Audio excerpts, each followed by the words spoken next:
What if the place you thought would only give you shelter ended up giving you something your heart had forgotten it needed?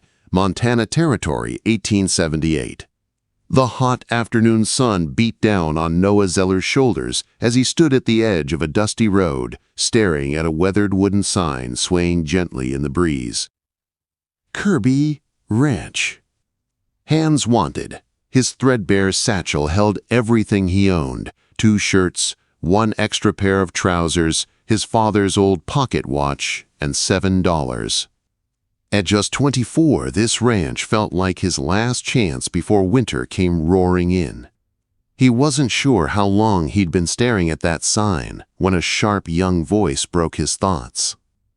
"You looking for work or just admiring my mama's handwriting, mister?" Noah spun around.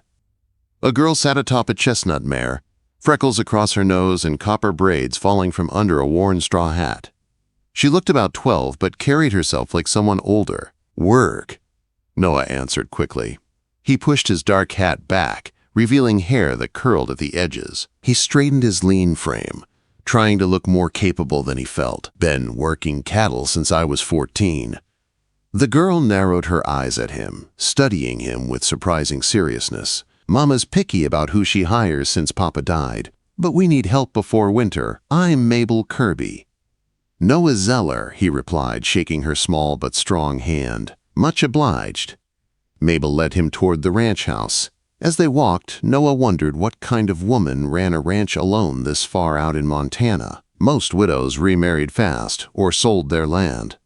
Few stayed and faced the unforgiving frontier by themselves. "Mama," Mabel called as they neared the porch of a well-kept 2-story home. "Found someone for the ranch hand job." Noah removed his hat out of respect. He brushed off dust from his blue cotton shirt and tan trousers. He hadn't had a real wash in days, and he hoped he didn't look too rough. The front door opened. Noah's breath caught. Standing in the doorway was Naomi Kirby, not the stern, hardened widow he expected. She looked no older than 25. Honey blonde hair tied in a neat knot. A simple emerald dress that fit her perfectly. Her face showed tiredness but carried a soft beauty. Her blue eyes, Mabel's exact shade, held caution and intelligence. "Mrs. Kirby," Noah said, twisting his hat nervously. "Ma'am, I'm looking for work." "Name's Noah Zeller." "What experience do you have, Mr. Zeller?" Her voice was calm, steady. 10 years around cattle, ma'am. Started on my father's farm in Kansas. Rode with trail herds the last 6 years. I can mend fences, break horses, and do whatever needs doing." Her eyes seemed to search him, deeply, carefully. "Why here?" "Bigger ranches hire more hands." "Bigger outfits aren't taking men for winter," Noah said honestly. "I was with a drive that ended early. Lost cattle crossing the Yellowstone. I need work. Room, board, and fair wages." Mabel piped up. "Mama, he looks strong." "Better than old Mr. Peterson." Naomi gave a small smile. "Mabel has no filter." "Honesty's a virtue, Mrs. Kirby," Noah said, smiling despite himself. "And winter's coming fast." Naomi hesitated, then nodded. 2 months trial, $30 a month plus room and board. Bunkhouse is empty. "Deal," Noah said, shaking her hand. Her palm was small but calloused, proof she worked as hard as any rancher. As Noah followed Mabel toward the bunkhouse, he could feel Naomi's eyes on his back. When he glanced over his shoulder, she quickly disappeared into the house.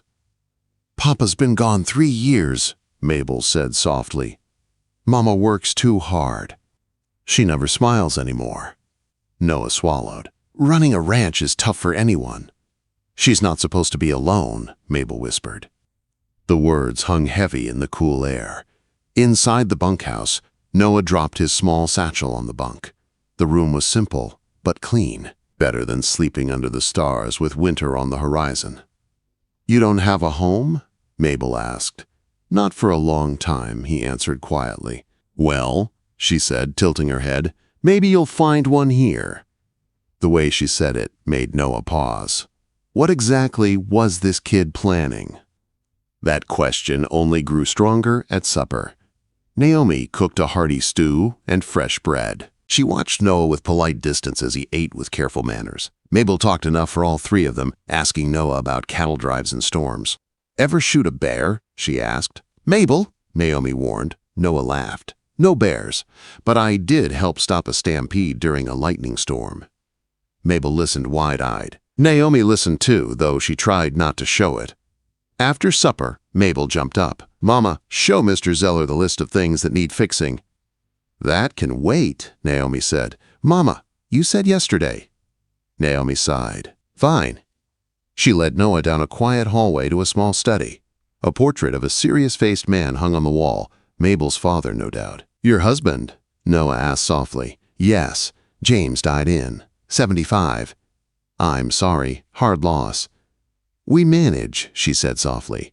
"We always manage." "You've done more than manage," Noah said gently. "Running a ranch alone. That's remarkable, ma'am." Color touched her cheeks. She handed him a list. "Repairs, fences, shed roof, chicken coop, root cellar door." "I can handle all this," he said. "I'll start tomorrow." Quote, "Good," she hesitated. "And Mr. Zeller, please don't encourage Mabel's imagination. She gets ideas." Her voice grew quiet. "I'm not looking to remarry." "I understand," Noah said, meeting her eyes. "I'm here to work, nothing more." But when he stepped out into the cool night and looked up at the stars, he felt something new stirring inside him. The widow with the sad blue eyes. The daughter who wanted more for her mother. And a ranch that already felt strangely familiar. He had come looking for work. But something told him his life was about to change in ways he never planned. The next 2 weeks passed faster than Noah expected. He worked from sunup to sundown, repairing the shed roof, strengthening the chicken coop, and fixing the north fence before the first cold winds swept across the valley.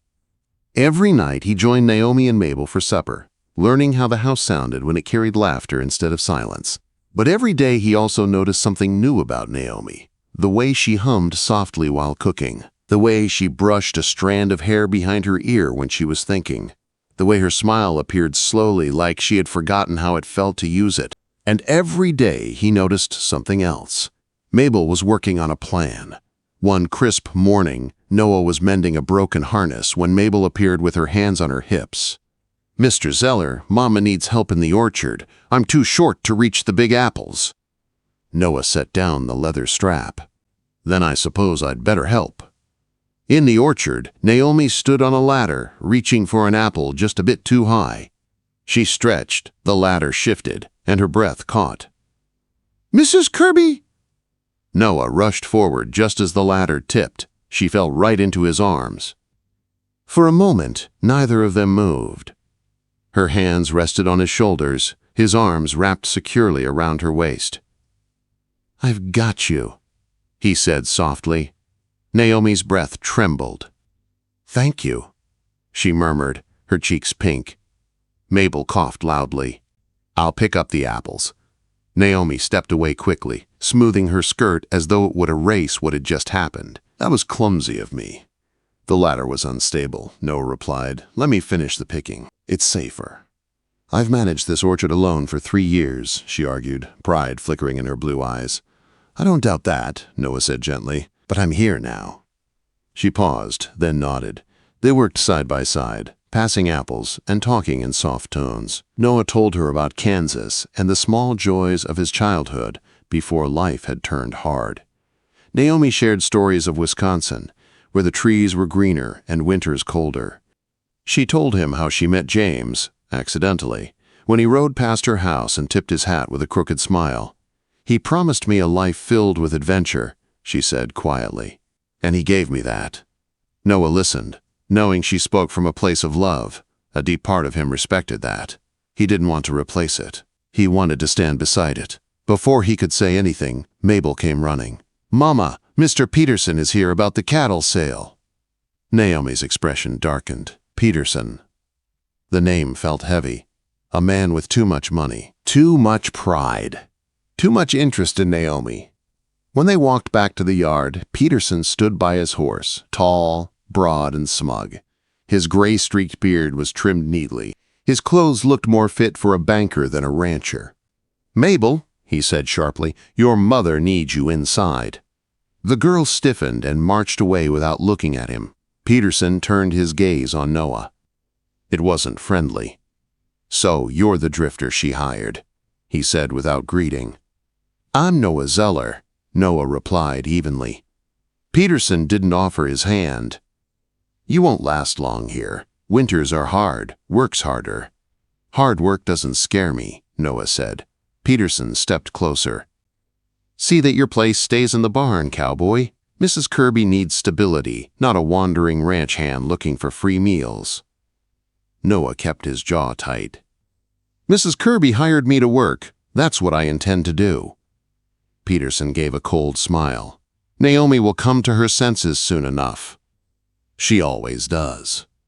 With that, he left, dust rising behind his expensive horse. Later in the barn, Noah found Naomi. Her hands were shaking slightly as she adjusted a saddle. "You met him," she said quietly. "I did."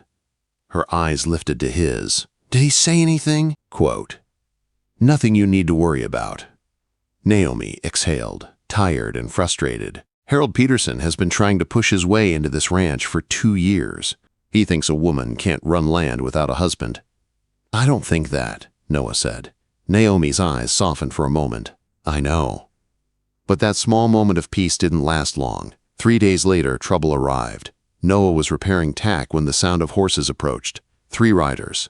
As they neared the house, Noah recognized 2 men, Mr. Walker from the bank and Sheriff Daniels. The third man made Noah's stomach clench, Peterson. Naomi appeared on the porch, worry clear on her face. "Mrs. Kirby," Walker said gently, "we need to speak about your loan."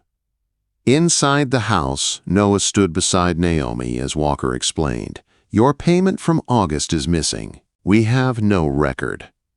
Naomi's face drained of color. "That's not possible. I have the receipt." Quote, "We think the former bank clerk Garrison may have stolen payments," the sheriff added. "He left town suddenly." Peterson leaned forward. "Naomi, this is exactly what I warned you about. You need support. You need a partner." The room felt smaller. Noah stepped closer to Naomi, his voice steady. "There's another way." He turned to her gently. "Mrs. Kirby, may I speak to you alone?"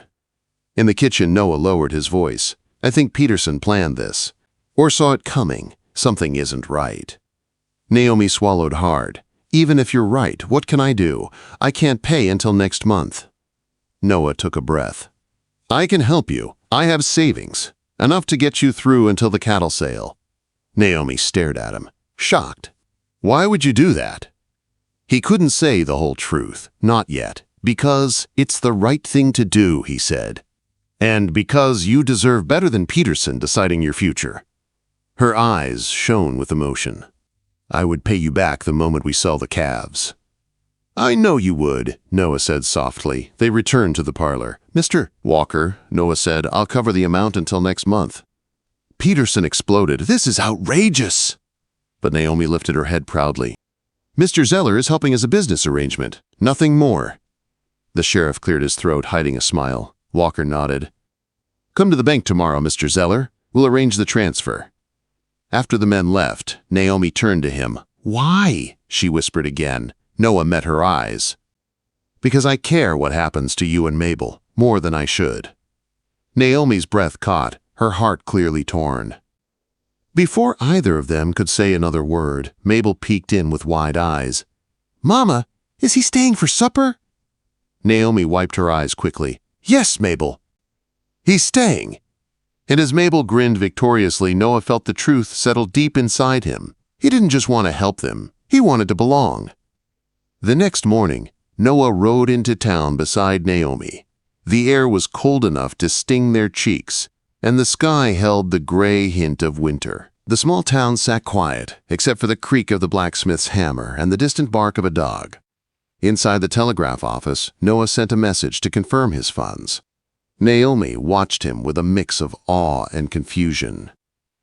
"You continue to surprise me, Mr. Zeller," she said softly as they stepped outside. "I learned long ago to save what I could," Noah replied. "Life doesn't give warnings when storms come." Her expression turned tender. "I'm grateful." Truly. Before he could answer, a commotion broke out near the sheriff's office. People gathered around a man in handcuffs. Noah recognized him at once. Garrison. The missing bank clerk. Sheriff Daniels was leading him toward a wagon. He was caught stealing from the bank, someone said. Took money from half the folks in this valley. Naomi's heartbeat quickened. Sheriff, she called. He stopped. Mrs. Kirby? I made my August payment. I have the receipt. The bank says they never got it. Sheriff Daniels nodded grimly. Then it's likely Garrison pocketed it. Bring the receipt to my office. We'll make this right. Quote. Relief washed through Naomi so fast, her knees nearly buckled. When they walked away from the crowd, Noah touched her arm gently. This means you don't need my money anymore, he said. Naomi stopped in the middle of the street. Does that disappoint you? She asked quietly. Noah blinked. What? No. Why would it? Quote. Because, she hesitated, helping me gave you a reason to stay. Understanding struck him. No, Naomi, he said, lowering his voice. I wasn't staying because of a loan. I offered the loan because I wanted to stay. Her eyes widened, her breath shaking in the cool morning air. Why choose us? A widow, a child, a ranch that barely holds together? Noah took both her hands gently. Because for the first time in years, I feel like I belong somewhere. With you, with Mabel. If you'll let me. Naomi's eyes filled with tears. I thought that part of my heart was gone. After James died, I closed the door on ever feeling anything like this again. And now? Noah asked. She gave a trembling smile. Now I find myself hoping. Quote. They stood there, holding hands in the quiet street, until Mabel's voice echoed from behind them. Mama! Sheriff says he needs you. The moment broke, but the feeling stayed. A month later, the cattle sale went through. Naomi cleared her debt and even bought extra supplies for winter. Peterson kept his distance after the sheriff questioned him about his pressure on struggling ranchers. Word spread fast, and neighbors began to look at Peterson differently. Noah stayed, not as a hired hand, but as something more. Naomi didn't say it. She didn't have to. The warmth in her eyes each morning said everything. One snowy evening as they sat by the fire, Noah finally spoke the words he had been holding. Naomi, may I court you properly? Her cheeks flushed. I'd hoped you'd ask. Mabel, who had been pretending not to listen from the staircase, punched the air in triumph before running off, her delighted squeal bouncing through the house. Their days became softer, their nights became warmer, and slowly, the grief Naomi carried shifted, not erased, but no longer heavy. Noah never tried to replace James. He honored the memory instead, helping keep the ranch that James built alive. One evening at Christmas, Noah knelt in the snow beside the orchard and held out a small ring he had saved months for. Naomi Kirby, he said, voice steady, would you marry me? Her eyes widened with tears, her breath a soft cloud in the winter air. Yes, she whispered. Yes, Noah. 1,000 times, yes. Mabel nearly tackled them both as she ran to embrace them. I knew it, she shouted. I told Mama you belonged here. Noah laughed, pulling both of them close. Guess you did, sunshine. 6 months later, spring sunshine warmed the blooming apple orchard behind the ranch house. Neighbors filled the space between the trees. Mabel tossed flower petals down the aisle with a grin wide enough to reach heaven. Then there was Naomi. Her honey blonde hair curled softly around her shoulders, a wreath of apple blossoms resting atop her head. Her cream-colored dress flowed gently as she walked toward Noah with eyes full of love and new beginnings. When she reached him, Noah whispered, You're beautiful. Naomi smiled. So are you, she whispered back, making him laugh. Under the shade of the apple trees, they exchanged vows, promises of partnership, promises of honesty, promises of a life built with love and steady hands. When the preacher said, You may kiss the bride, Noah kissed her with gentle devotion. The guests cheered. Mabel whooped so loudly the horses in the corral startled. She rushed in, wrapping them in a hug. I told you so, she said proudly. Later, as lanterns glowed and neighbors toasted their marriage, Noah pulled Naomi close near the corral. You happy? He asked softly. Completely, she said, resting her head against his chest. I never thought I'd love again. And now, I can't imagine my life without you. Noah kissed her forehead. You gave me a home, both of you. Mama, Mabel called. Noah! Come cut the cake before I do it myself, quote. Naomi laughed, taking Noah's hand. Our daughter is waiting. Noah's heart swelled at the words. Our daughter. Together they walked back toward the celebration, the orchard glowing with warm light and the promise of a shared future. Above them, the stars blinked softly, as if offering their blessing. And Noah Zeller silently thanked the dusty old sign that had brought him to the Kirby Ranch and into the arms of the family he never expected to find.